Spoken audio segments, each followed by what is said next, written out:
అందరికీ మరణాత మహిమస్వరం కార్యక్రమంను వీక్షిస్తున్న దేవుని పిల్లలైన మీ అందరికీ ప్రభు నామములో శుభములు కలుగును గాక. ప్రతిరోజు ఇదే సమయమునకు ఈ కార్యక్రమమును వీక్షించి దైవాశీర్వాదములు పొందండి.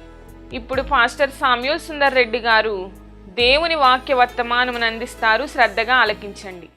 దేవునికి స్తోత్రం. అందరికీ మరణాత. దేవుడు మనకు అనుగ్రహించిన ప్రాముఖ్యమైన సమయంలో దేవుని వాక్యాన్ని చదువుకుందాము. 2వ దినవృత్తాంతాల గ్రంథము 3వ అధ్యాయము 1వ వచనాన్ని చదువుకుందాం. 2వ దినవృత్తాంతాల గ్రంథం 3వ అధ్యాయం 1వ వచనం.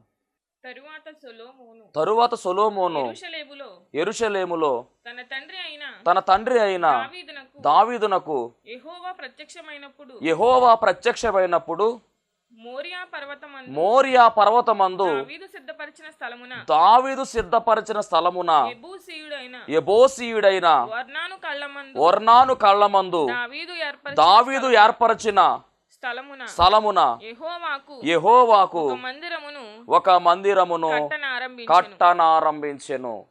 చిన్న ప్రార్థన చేసుకుందాం. మహాపరిశుద్ధుడ, మహాగణుడ, మహిమగల దేవ, ప్రేమ స్వరూపి, దయగల యేసుక్రీస్తు ప్రభువా, నీ ఘనమైన నామాలకి వందనాలు, స్తోత్రాలు చెల్లించుకుంటున్నాం ప్రభువా. ఈ శ్రేష్టమైన సమయంలో తండ్రి, నీ మాటలు మాకు అవసరమై ఉన్నవు తండ్రి. నీ మాటల ద్వారా ప్రభువా మాకు ఆదరణ కలుగుతుంది. నీ మాటల ద్వారా మాకు నెమ్మది కలుగుతుంది. నీ మాటల ద్వారా ప్రభు సమాధానం కలుగుతుంది కనుక ప్రభువా నీ మాటలను మాకు వినిపించండి దేవా. నేను మాట్లాడితే దానివల్ల వ్యర్థమే కానీ తండ్రి నాయన, నీవు మాట్లాడితే ప్రభువా బిడ్డల జీవితాలలో ఆశీర్వాదం ఉంటుంది కనుక జీవము కలిగినటువంటి నీ మాటలను తండ్రి మాకు వినిపించమని, నన్ను మరుగు చేసి నీ బిడ్డలతో మీరే మాట్లాడమని మంచి బోధకుడుగా ఉన్న యేసుక్రీస్తు వారి నామములు అడిగి వేడుకొనుచున్నాం పరమ తండ్రి, ఆమేన్. దేవనామమున మీ ఎల్లరికూ శుభములు కలుగును గాక. మరి అద్భుతమైనటువంటి వచనము మనము చదివి ఉన్నాము. 2వ దినవృత్తాంతాల గ్రంథం 3వ అధ్యాయం 1వ వచనంలో రాయబడినటువంటి ఈ విషయము చాలా శ్రేష్టమైనటువంటి విషయాన్ని చూపిస్తూ ఉంది. సొలొమోను మందిరాన్ని నిర్మించేటటువంటి క్రమము గమనించాలి. మందిరము చాలా ప్రాముఖ్యమైనటువంటి అంశం. ఇశ్రాయేలీయుల ప్రయాణములో దేవుడు పరిశుద్ధ స్థలాన్ని నిర్మించమని నిర్గమాకాండం 25వ అధ్యాయం 8వ వచనంలో చెప్పడం జరిగింది. నిర్గమాకాండము 25వ అధ్యాయము 8వ వచనములో రాయబడినటువంటి మాట పరిశుద్ధ స్థలాన్ని నిర్మించమని అక్కడ మనం చూస్తూ ఉన్నాం. నిర్గమాకాండం 25వ అధ్యాయము 8వ వచనం. నేను వారిలో నివసించినట్లు వారు నాకు పరిశుద్ధ స్థలమును నిర్మింపవలెను అంటూ. అంటే వారి ప్రయాణములో పరిశుద్ధ స్థలము నిర్మించమంటే అప్పుడు దేవుడు బయలుపరిచినటువంటి విషయము ప్రత్యక్ష గుడారం అని మనకు కనబడుతూ ఉంది. ఆ కాలములో ఆ సమయములో వారు వెళుతున్నటువంటి ప్రయాణములో ఒక అద్భుతమైనటువంటి గుడారము నిర్మించారు. దానిలో ఉపకరణల గురించి, దాన్ని ఏ విధంగా నిర్మించాలి, దాని కొలతల గురించి, దానిలో వాడవలసిన వస్తువుల గురించి ఇవన్నీ కూడా మోషే గారికి దేవుడే బయలుపరిచాడు. దాని స్ట్రక్చర్ అంతా కూడా ఎలా ఉండాలో చెప్పబడింది. ఎలా ఉండాలో చెప్పబడినటువంటి ఆ స్ట్రక్చర్ అంతా కూడా ఎవరి ద్వారా దేవుడు చేయించాడు అంటే కనుక బెసలేలు ద్వారా, అహోలీయబు ద్వారా చేయించాడు.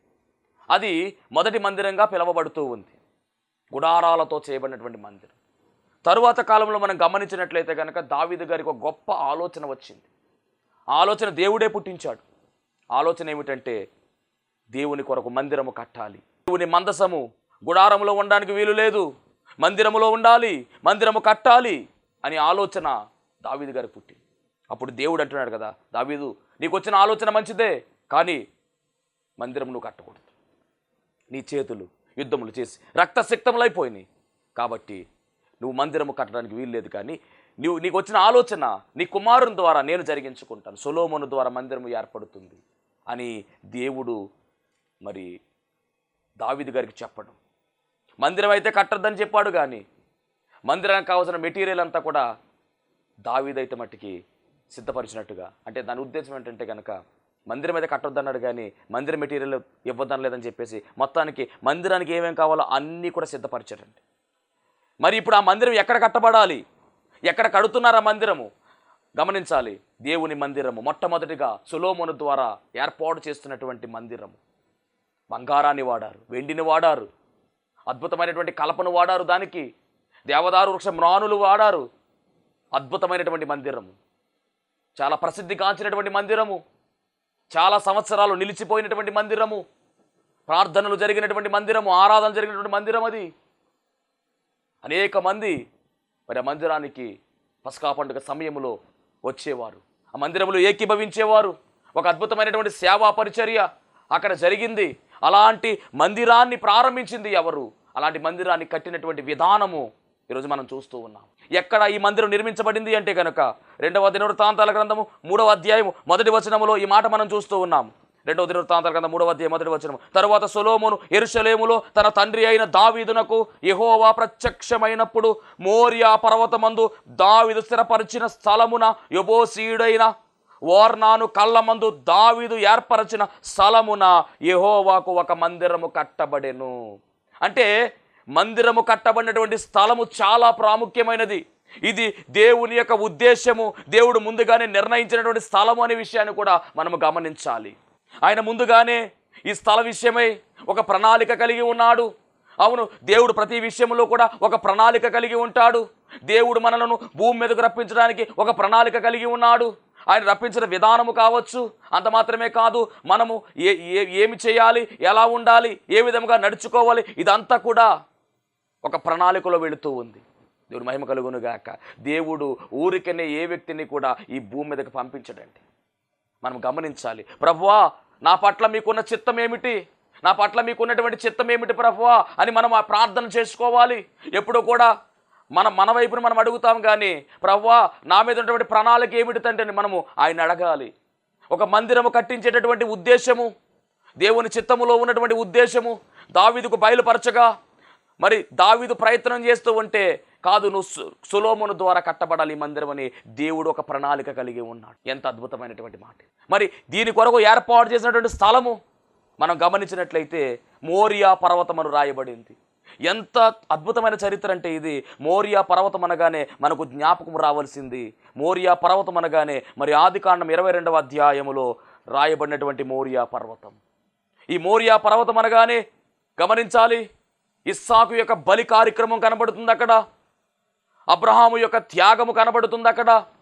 అబ్రహాము యొక్క త్యాగము, ఇస్సాకు యొక్క బలి యాగము, అంటే బలి జరగలేదు కానీ బలి జరిగేంత పని అక్కడ జరిగింది. అంటే దేవుని కొరకు తన కుమారుని కూడా బలిగా ఇవ్వడానికి దేవుడు కోరుకున్నాడు గనక తన కుమారుని కూడా బలిగా ఇవ్వడానికి అబ్రహాము సిద్ధపడ్డాడు. అనగా దేవుని మాట వినడంలో అబ్రహాము యొక్క స్థితి ఎలాగుందో, అబ్రహాము యొక్క స్థాయి ఎలాగుందో ఇక్కడ ఈ 22వ అధ్యాయం ఆదికాండంలో మనం చూస్తూ ఉన్నాం. దేవుని మాటే నాకు ధ్యేయము, దేవుడు ఏం చెప్పినా నేను చేస్తాను, దేవుని చిత్తాన్ని మాత్రమే నేను జరిగిస్తాను, నా ఇష్టము కాదు, నా చిత్తము కాదు అని అబ్రహాం ముందుకు వెళ్ళడం ఒక అద్భుతమైనటువంటి చరిత్ర 22వ అధ్యాయంలో దాగి ఉంది. శ్రమకాల ధ్యానాల్లో ఉన్నటువంటి మనకు సరిపోయేటటువంటి చరిత్ర. తండ్రి తన కుమారుణ్ణి దేవుని మాట కొరకు బలిగా ఇవ్వడానికి సిద్ధమైపోయాడు. ఒక అపారమైనటువంటి దేవుణ్ణి ప్రేమించే ప్రేమికుడు కనబడుతున్నాడు. దేవుని మాట నెరవేర్చాలి, దేవుడు ఏది అడిగినా చేయాలి అనేటటువంటి తత్వము కలిగినటువంటి, కమిట్మెంట్ కలిగినటువంటి ఒక గొప్ప సేవకుడు కనబడుతున్నాడు అబ్రహాం. అందుకనే సేవకుడు స్నేహితుడిగా మార్చబడ్డాడు. ఆ సేవకుడు విశ్వాస వీరుడుగా మార్చబడ్డాడు.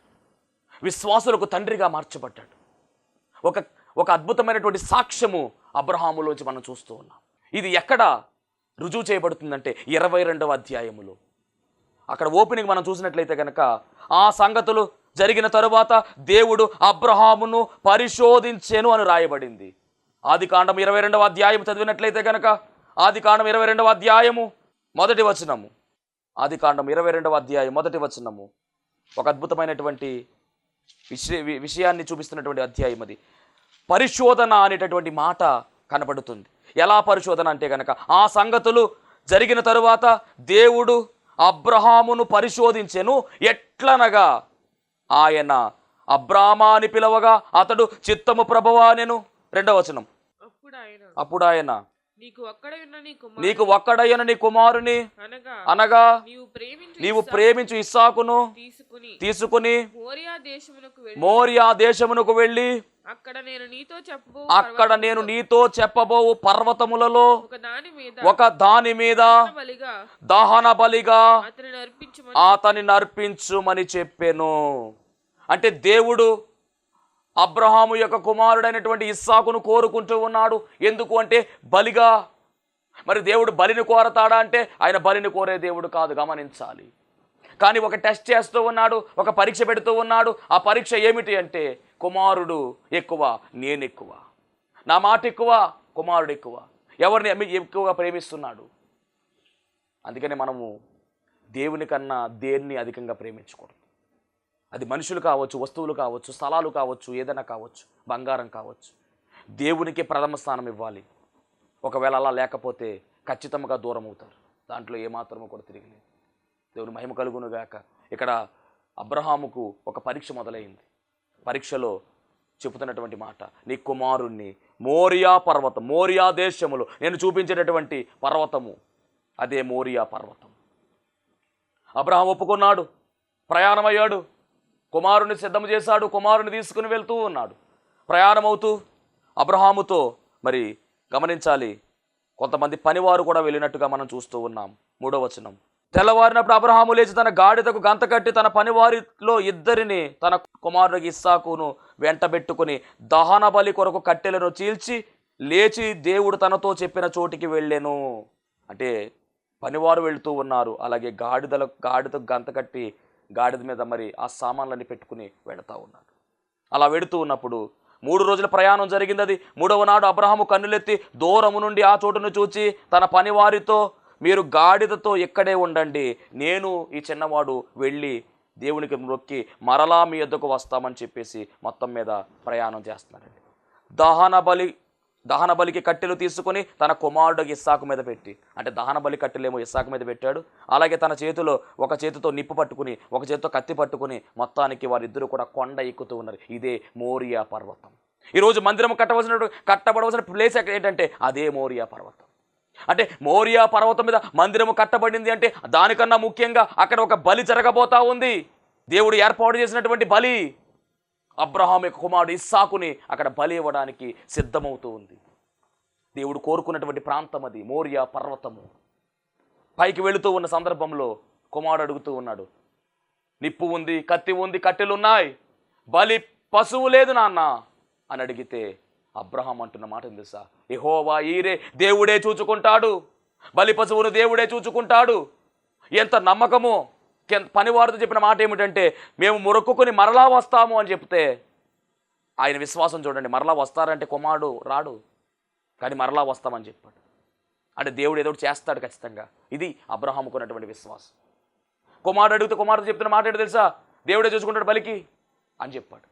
పైకి వెళ్ళిన తర్వాత కట్టెలు పేర్చి కుమారుడి చేతులు కాళ్ళు కట్టి దాని మీద పడుకోబెట్టి కత్తి పైకి ఎత్తేసాడు.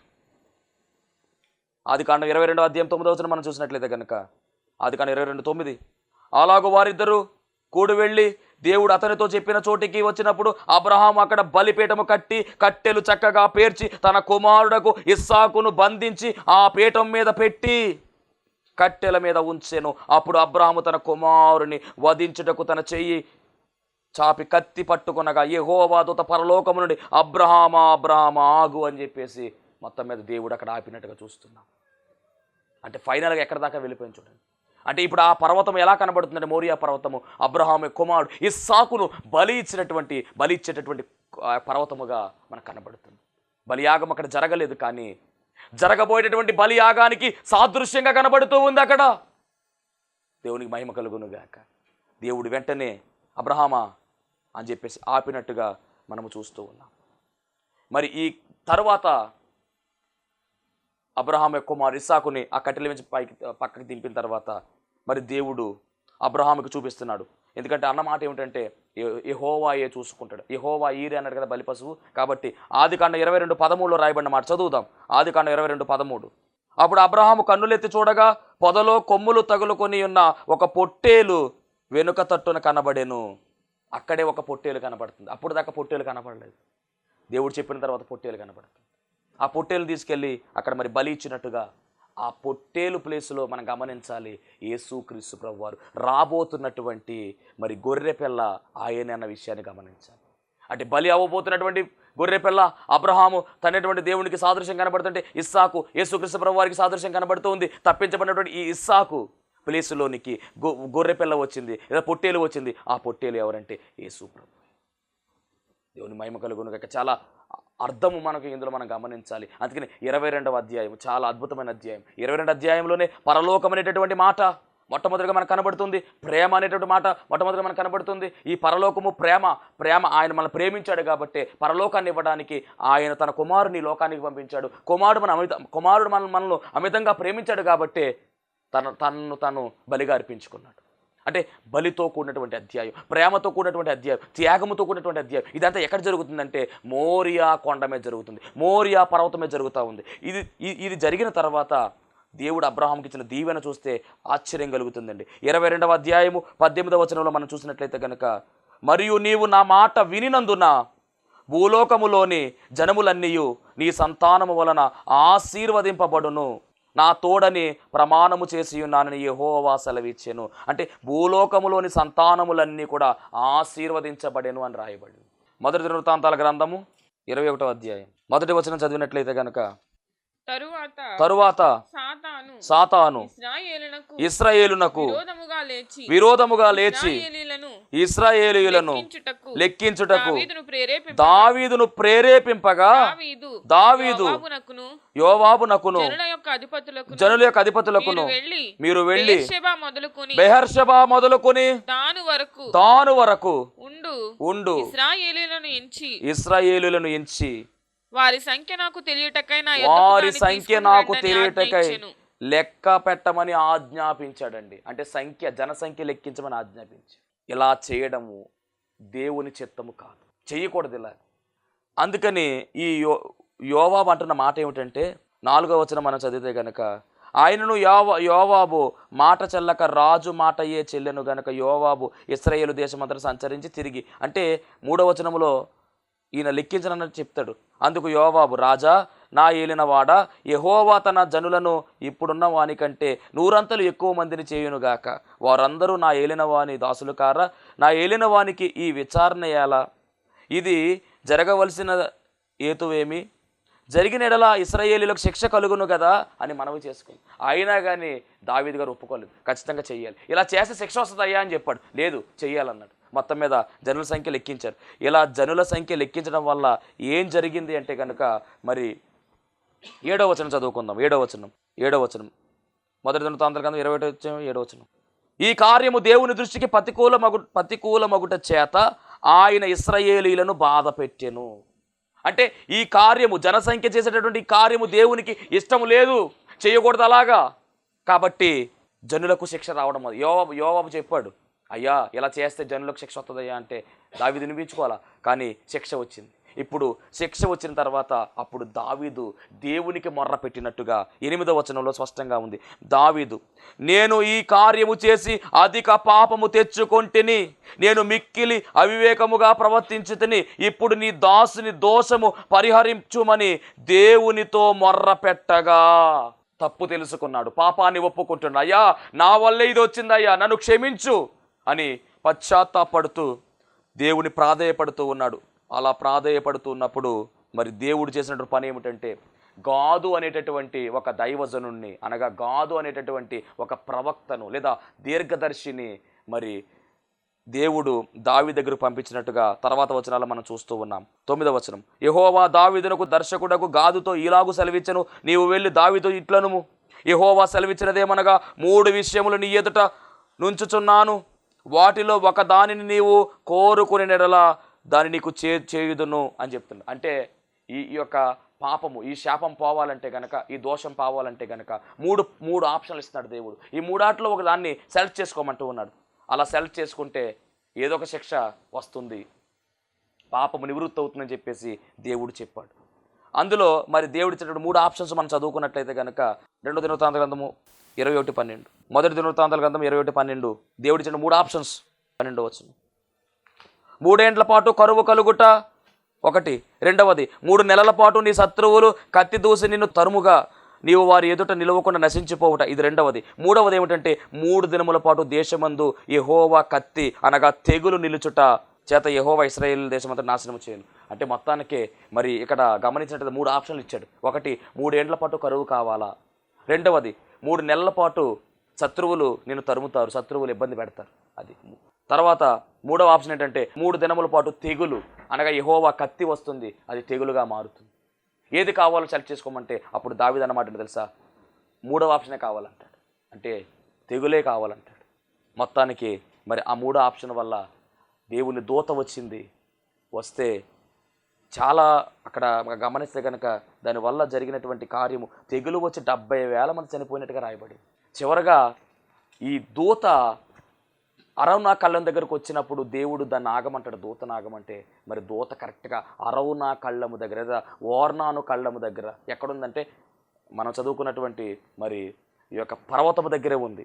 అనగా మనం గమనించినట్లయితే కనుక మోరియా పర్వతం దగ్గర ఇది ఉన్నట్టుగా కనబడుతుంది. అరౌనా కళ్ళము లేదా ఓర్నాను కళ్ళము అక్కడ ఆగిందంటే, అక్కడ ఆగినప్పుడు మరి 16వ వచనం, దావీదు కన్నులెత్తి చూడగా భూమి ఆకాశముల మధ్య నిలుచుచు వరదీసిన కత్తి చేత పట్టుకుని దాన్ని యెరూషలేము మీద చాపిన యెహోవా దూత కనబడెను. అప్పుడు దావీదును పెద్దలను గోనె పట్టలు కప్పుకొనిన వారై సాష్టాంగపడగా దావీదు జనులను ఎంచుమని ఆజ్ఞ ఇచ్చిన వాడను నేనే కదా, పాపం చేసి చెడుతనము జరిగించిన వాడని నేనే కదా, గొర్రెల వంటి వారకు మీరేం చేసిరి. మొత్తానికి అక్కడ దావీదు చెప్పిన మాట ఏంటంటే, తప్పు నాదయ్యా, నన్ను నా ఇంటి వారిని శిక్షించు, ఈ ప్రజల్ని ఏమొద్దయ్యా అని చెప్పి బ్రతిమాలుకుంటాడు. అప్పుడు దేవుడు ఇచ్చినటువంటి ఆప్షన్ ఏమిటంటే ఆ యొక్క వరోనా కళ్ళం దగ్గర బలిపీఠం కట్టమంటాడు. కాబట్టి ఆ కళ్ళము ఎవరిది అంటే కనుక ఓర్నాను అనేటటువంటిది లేదా అరౌనా అనేటటువంటి వారిదా కళ్ళం. కాబట్టి వారి దగ్గరికి దావీదు వెళ్తాడు. వెళ్ళి మరి ఆ కళ్ళాన్ని కొంటాడు. మామూలుగా అయితే వాళ్ళు దావీదు రాజుగారు కదా, ఎందుకు వస్తున్నారని అడిగితే మరి నాకు ఈ కళ్ళం కావాలి అంటే ఫ్రీగా తీసుకోమంటాడు అతను అరౌనా. కానీ దావీదు అంటాడు కదా, వద్దు అలా కదని చెప్పేసి మరి ఆ యొక్క కళ్ళాన్ని అలాగే ఆ ఎద్దులను కూడా మరి అమౌంట్ ఇచ్చి దాదాపుగా 600 తులముల బంగారము ఇచ్చి మరి ఆ యొక్క భూమిని ఆ యొక్క అరౌనా కళ్ళాన్ని ఆ ఎద్దులను కొన్నట్టుగా మనం చూస్తూ ఉన్నాం. ఇది గమనించాలి. మొదటి దినవృత్తాంతాల గ్రంథం 21-24లో రాయబడింది. అలాగే మనం ముందుకు వెళ్తే కనుక 2వ సమూయేలు గ్రంథం 24-24లో కూడా రాయబడింది. అక్కడేమో అరౌనా కళ్ళం అని చెప్పి ఇక్కడేమో ఓర్నా కళ్ళం. మొత్తం మీద ఇప్పుడు దావీదు ఈ ప్రదేశాన్ని కొనేశాడు. ఈ యొక్క మోరియా పర్వతం ఉన్నటువంటి ఈ అరౌనా కళ్ళాన్ని దావీదు కొన్నాడు. సొంత డబ్బు ఇచ్చి దావీదు కొనడం జరిగింది. కొన్నటువంటి దగ్గర బలిపీఠం కట్టాడు. 21-22లో మనం చూస్తే కనుక మొదటి దినవృత్తాంతాల గ్రంథం 21-22 చదువుదాం. 21వ అధ్యాయం 22వ వచనం. ఈ తెగులు జల్లను విడిచిపోనట్లుగా ఈ కళ్ళపు ప్రదేశమందు నేను యెహోవాకు ఒక బలిపీఠమును కట్టించుటకై నాకు తగిన క్రయమునకిమ్మని దావీదు ఓర్నానుతో అనగా మొత్తానికి అక్కడ కొన్నాడు. ఆ తర్వాత బలిపీఠం కూడా కట్టినట్టుగా ముందు వచనాలు అనగా 25వ వచనంలో ఆ భూమికి 600 తులముల బంగారం ఇచ్చి అతనికి ఇచ్చెను. పిమ్మట దావీదు యెహోవాకు అచ్చట ఒక బలిపీఠము కట్టించి దహన బలు సమాధాన బలు నర్పించి యెహోవాకు మొర్ర పెట్టగా ఆయన ఆకాశములో నుండి దహన బలిపీఠము మీదకి అగ్ని వలన అతనికి ప్రత్యక్షమిచ్చెను. ఎంత అద్భుతమైనటువంటి మాట. యెహోవా దూతకు ఆజ్ఞాపింపగా అతడు తన కత్తిని మరలా వరలో వేసెను. అంటే దూత కత్తి పట్టుకుని అప్పుడు దాకా అలా ఉంది. ఎప్పుడైతే బలిపీఠం కట్టి దహన బలి ఇచ్చాడో మరి దేవుని ప్రార్థన చేశాడు, దేవుడు వెంటనే ఆజ్ఞాపించాడు. అప్పుడు ఆ దూత ఆ కత్తిని వరలో పెట్టేసింది. అంటే తెగులు ఆగిపోయింది. దేవుడు మహిమ కలుగునుగాక. గమనించాలి, మోరియా పర్వతం మీదే అక్కడే ఈ వర్ణాను కళ్ళం ఉంది. ఇప్పుడు ఈ వర్ణాను కళ్ళం ఎవరిదంటే కనుక దావీదుది. అంటే ఒకప్పుడేమో ఇస్సాకును బలివ్వడానికి ఏర్పాటు చేసినట్టు ప్రాంతం అది పర్వతం. అక్కడే వర్ణాను కళ్ళం ఉంది, అక్కడే బలిపీఠం కట్టబడింది. ఇప్పుడు అది ఎవరికి చెందిందంటే దావీదుకి చెందింది. కాబట్టి దావీదు ద్వారా దేవుడు ఏర్పాటు చేశాడు. ఇప్పుడు ఆ భూమి మీదే మందిరం కట్టబడుతుంది. ఆల్రెడీ మందిరం కట్టేశారు. సొలొమోను ద్వారా మందిరం కట్టారు. ఆ తర్వాత మరి క్రీస్తు పూర్వం 953వ సంవత్సరంలో మరి మందిరం కట్టబడింది. అలాగే క్రీస్తు పూర్వం 586వ సంవత్సరం మనం గమనిస్తే కనుక అది బబులోను రాజు కూల్చేశాడు, నేలమట్టం చేసేసాడు. తర్వాత మరలా క్రీస్తు పూర్వం 515వ సంవత్సరంలో సెకండ్ టైం మరి ఆ యొక్క మరి మందిరం మరలా కట్టడం జరిగింది. జెరుబ్బయలు నాయకత్వంలో అగ్గయి ఆ యొక్క క్రమంలో మనం గమనించిన నెహెమ్యా కాలంలో మరి మొత్తానికి ఎజ్రా నెహెమ్యా కాలంలో మరి మందిరం మరలా కట్టబడింది. తరువాత హేరోదు దాన్ని మరలా డెవలప్ చేసినట్టుగా మనం చూస్తాం. తర్వాత కాలంలో యేసుక్రీస్తు ప్రభువారు వచ్చారు. ఆ మందిరంలోకి ఆయన వెళ్ళాడు. ఆ మందిరం గురించి ఆయన మాట్లాడాడు. ఆయన చనిపోయిన తర్వాత, ఆయన శిలువ మరణం తర్వాత, ఆయన పునరుద్ధానం అయితే వెళ్ళిపోయిన తర్వాత ఆరోహణమైన తర్వాత క్రీస్తు శకం 70 సంవత్సరంలో మనం గమనించినట్టయితే కనుక రోమా చక్రవర్తి టైటస్ ద్వారా అది మరలా కోర్చబడింది. ఇప్పుడు రెండవ రాకడ వస్తుంది అనేటువంటి సూచనలో ఒక సూచన ఏమిటంటే, కోల్చబడినటువంటి ఆ ప్రాంతములో అనగా మోరియా పర్వతము కావచ్చు, అలాగే అరోనా కల్లంగా పిలవబడినది కావచ్చు, పాత నిబంధనలో మందిరం కట్టబడినటువంటి ఆ ప్రాంతం ఏదైతే ఉందో అక్కడ ఇప్పుడు మందిరము లేదు. మరి రెండవ రాకడకు సూచన ఏమిటంటే గనక ఆ ప్రాంతములో గనక మందిరము కట్టబడితే ఖచ్చితముగా ఆయన రాకడ వచ్చినట్లే. కానీ అది ఇప్పుడు ఎక్కడ ఉందంటే కనుక ఆ ప్రాంతంలో ఏముందంటే కనుక డోమ్ ఆఫ్ ది రాక్ ఉంది. మరి మహమ్మదీయులు దాన్ని సొంతం చేసుకున్నారు. అక్కడ మందిరం కట్టబడాలి, అప్పుడు దేవుని రెండవ రాకడ వస్తుంది. అంటే ఆ ప్రాంతానికి అంత విలువ ఉంది. కానీ చాలామంది ఏమంటారంటే, వాళ్ళు ఏమంటారు, ఇది మాదంటారు, కానీ ఇది ఎవరిదంటే దావీదు. ఆల్రెడీ దావీదు దానికి సొమ్మిచ్చి కొనుక్కున్నట్టుగా కనబడుతుంది. అంటే అబ్రహాము కానించి చరిత్ర వస్తూ ఉంది. అంత ప్రాధాన్యత కలిగినటువంటి ప్రాంతం అది. మోరియా పర్వతము, అలాగే అరోనా కళ్ళం లేదా వార్నాను కళ్ళం. ఇంత ఏర్పాట్లో దేవుడు సొలొమోను కాలంలో మందిరం కట్టించాడు. ఇప్పుడు నూతన మందిరము మరి కట్టబడితే ఆ ప్రాంతంలో డోమ్ ఆఫ్ ది రాక్ తీసి అక్కడ మందిరం కట్టబడితే ఖచ్చితంగా దేవుని యొక్క రెండవ రాకడ అతి సమీపమైపోయిన విషయాన్ని మనము తెలుసుకోవాల్సిన వారమై ఉన్నాము. కాబట్టి మరి ఈ శ్రేష్టమైనటువంటి విషయాల ద్వారా దేవుడు మిమ్మల్ని మరింతగా బలపరచునుగాక. ఆమేన్. మహోన్నతునికి వందనాలు, స్తోత్రాలు ప్రభువా. శ్రేష్టమైనటువంటి నాయన మరి చరిత్రకు సంబంధించినటువంటి విషయాలు మీరు మాతో మాట్లాడి ఉన్నారు. దీంట్లో నీ త్యాగం కనపడుతుంది ప్రభువా. దేవా, ఇదిగో 22వ అధ్యాయంలో అబ్రహాము తన కుమారుణ్ణి ఇవ్వడానికి అలాగే నాయన సిద్ధమయ్యాడు. కానీ నువ్వు ప్రభువా నీ కుమారుని దానముగా ఇచ్చేసావు. దేవా నీకు వందనాలు. యేసయ్యా, మా కొరకు మీరు ఈ లోకమునకు వచ్చి శ్రమ అనుభవించారు. దేవా నీకు స్తోత్రాలు. ఈ శ్రమల ద్వారా నాయన మీరు చేసిన యజ్ఞము ద్వారా, మీరు చేసిన యాగము ద్వారా నీ బిడ్డలకు దాచిపెట్టినటువంటి మేలులు కుమ్మరించుమని, వారి జీవితాల్లో ఉన్నటువంటి కష్టాలు, బాధలు, బలహీనతలు, ఇబ్బందులు అన్ని తొలగించి సమాధానం అనుగ్రహించమని సమాధానకర్తగా ఉన్న యేసు నామములో అడుగుచున్నాము పరమ తండ్రి. ఆమేన్. అందరికీ మరణాత. దేవునికి స్తోత్రం. అందరికీ వందన మరణాత తెలియజేస్తూ ఉన్నాను. మరణాత మహిమస్వరం అనే ఆధ్యాత్మిక కార్యక్రమాన్ని వీక్షిస్తున్న మీ అందరికీ కూడా మరి ఒక పర్యాయము ప్రభు పేర వందన మరణాత తెలియజేస్తూ ఉన్నాను. మరి ఈ కార్యక్రమము ఎంతో ఆశీర్వాదంగా ఉందని, ఈ కార్యక్రమం ద్వారా ఎన్నో మేళ్లు పొందుకున్నామని మరి మీరు అందరూ కూడా ఫోన్ కాల్ చేస్తూ ఉన్నారు. చాలా సంతోషము. ఎన్నో అద్భుత ఆశ్చర్యకార్యాలు దేవుడు ఈ కార్యక్రమం ద్వారా జరిగిస్తూ ఉన్నారు. దేవుని నామమునికి మహిమ కలుగునుగాక. మరి మీరు చూస్తున్నటువంటి ఈ యొక్క షెడ్ గురించి గతంలో మీకు చెప్పడం జరిగింది. యజమానుడు మరి దీన్ని బేరం పెట్టారని చెప్పేసి, దీన్ని తీసుకుంటే ఇక్కడ ఆరాధన జరుగుతుంది, లేకపోతే మనం బయటికి వెళ్ళాలనేటువంటి పరిస్థితిని మీకు చెప్పినందుకు చాలామంది మరి సహకరించారు. కొంతమంది మరి అమౌంట్ పంపించడం జరిగింది, అలాగే ప్రార్థన చేయడం జరిగింది. దేవుని మహాకృపను బట్టి పంపించినటువంటి కొంత అమౌంట్ మరి యజమానుడికి కట్టడం జరిగింది. ఇంకా చాలా అమౌంట్ మనము వారికి ఇవ్వాల్సి ఉంది. కనుక మరి ఈ కార్యక్రమాన్ని వీక్షిస్తున్నటువంటి మీకు ఎవరికైనా కనుక ప్రేరేపణ కలిగినట్లయితే కనుక మరి మీ వంతు సహకారాన్ని అందించండి. ఈ దీన సేవకునికి మీ యొక్క సహకారం అందించి ఈ సేవను మరి ముందుకు వెళ్ళేలాగా సహకరించవలసిందిగా ప్రభు పేరు తెలియజేస్తూ ఉన్నాను. మీకు ఎవరికైనా కనుక మరి ప్రేరేపణ కలిగినట్లయితే కనుక స్క్రీన్ మీద కనపడుతున్నటువంటి ఆ నెంబర్కి ఫోన్పే చేయండి, లేదా ఫోన్ చేసినట్లయితే కనుక నేనే స్వయంగా మాట్లాడతాను. మీ సహకారాన్ని అందించండి. ప్రభు పనిలో మీరు కూడా పాలి భాగస్తులు కావాల్సిందిగా ప్రభు పేరు తెలియజేస్తున్నాను. అందరికీ మరణాత.